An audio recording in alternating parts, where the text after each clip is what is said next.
buenos días, Ecomundo, ojalá 4RD. Comienza una semana, los inicios después del fin de semana, que en el Caribe siempre es un poco más largo. Ustedes preguntarán por qué. Bueno, es tan fácil irse al malecón, ver el mar, o irse a Boca Chica o a Hondolio, o irse a Santiago, 2 horas y pico. 3 horas. En un país desarrollado, pues evidentemente grande, pues eso es muy difícil, poder tener todas esas aventuras. Aún en una esquina donde por la mañana, pues al son de bachata, la gente desayuna guineo y desayuna yaniquequito, etcétera, etcétera. Y hoy es lunes, evidentemente los lunes son días donde todo el mundo sale a buscar empleo, a sacar la placa, a cobrar unos cuartos. O sea, lunes es un día muy especial en el mundo financiero, en Wall Street y en todo el mundo. Amanecen las bolsas, amanecen los mercados.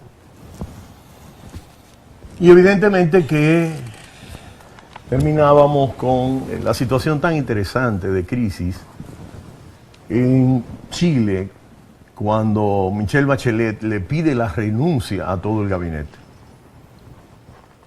Ella extendió el plazo y hoy dará a conocer los nuevos miembros de su gabinete.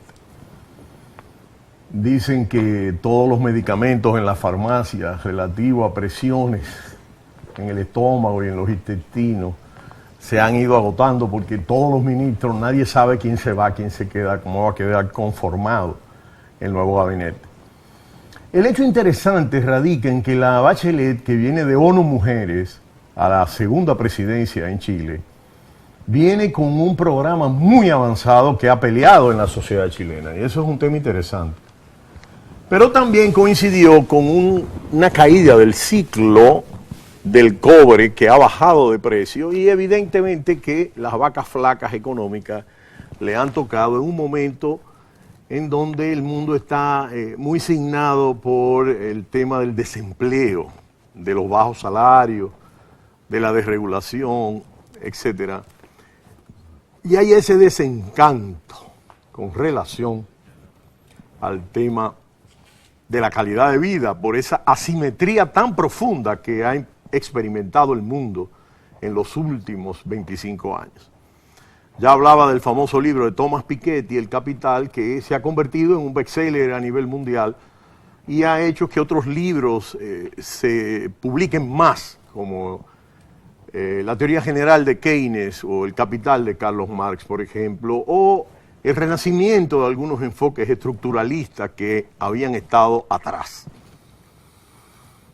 Evidentemente que Chile siempre ha sido un país de mucha avanzada donde ha tenido una experiencia democrática de las más importantes del continente americano. Veíamos el caso de Cristina Kirchner, ya en un cuarto mandato del kirchnerismo, agotada en muchos aspectos, desgastada políticamente en otros, y con algunos elementos de crisis en relación a una serie de aspectos económicos y políticos que han estado en boga a nivel mundial, y ella ha podido sortear muchos de estos elementos de crisis en la sociedad argentina. Y evidentemente que su mandato de 8 años de Néstor fue muy importante, trascendente, que fue el primer presidente de UNASUR. Y el caso de Dilma Rousseff, donde hay grandes movilizaciones de masas todavía que no terminan después de la construcción de los grandes estadios para el Mundial, las Olimpiadas y el Mundial de Fútbol. Cosa que había concertado Lula en un célebre mandato y un liderato mundial importante de esta economía brasileña, que es la 6ª a nivel mundial. Evidentemente que en todos estos elementos es interesante cómo América Latina ha asumido un rol de liderazgo a nivel mundial.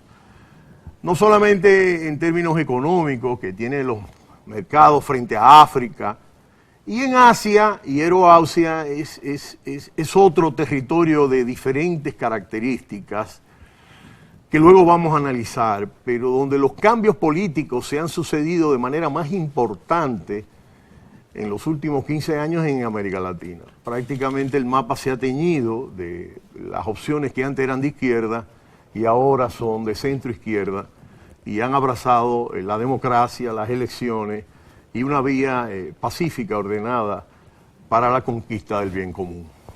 Este es un aspecto muy importante, sobre todo porque en Colombia se está desarrollando la negociación para la última crisis guerrillera en América Latina, y Cuba curiosamente está mediando desde hace 2, 3 años. Chávez estaba mediando, explicándole a esa guerrilla que ya no tiene sentido seguir luchando por las armas, que la lucha es otra.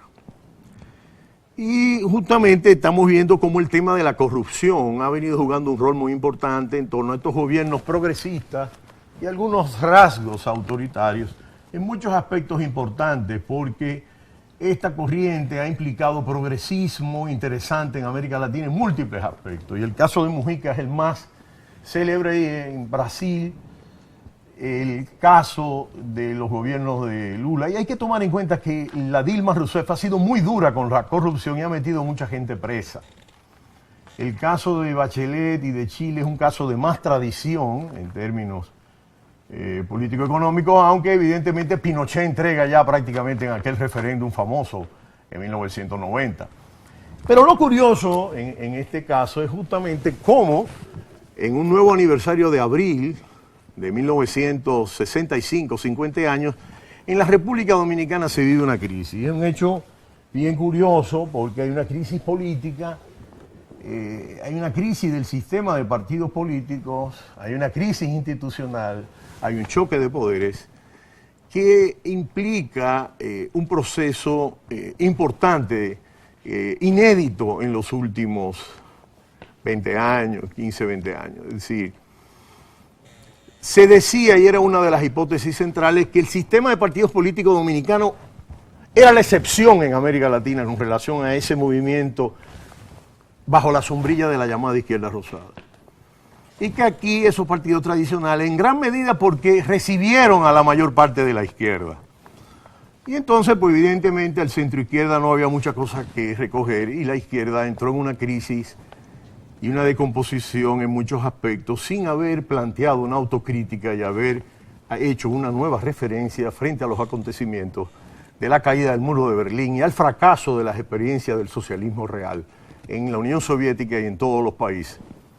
En esta crisis institucional, política, entendemos que lo fundamental es ver en detalle para evitar que los signos de crisis que se están presentando puedan impactar a la economía del país, puedan impactar a todo lo que es la atmósfera de negocios, sobre todo porque se está discutiendo todo el tema de la ley de trabajo, la ley laboral, el tema del alza de salarios, y hay otra serie de temas comunitarios y de demandas y de deuda social acumulada muy larga que no se ha cumplido en los últimos 50 años luego del ajusticiamiento de Trujillo.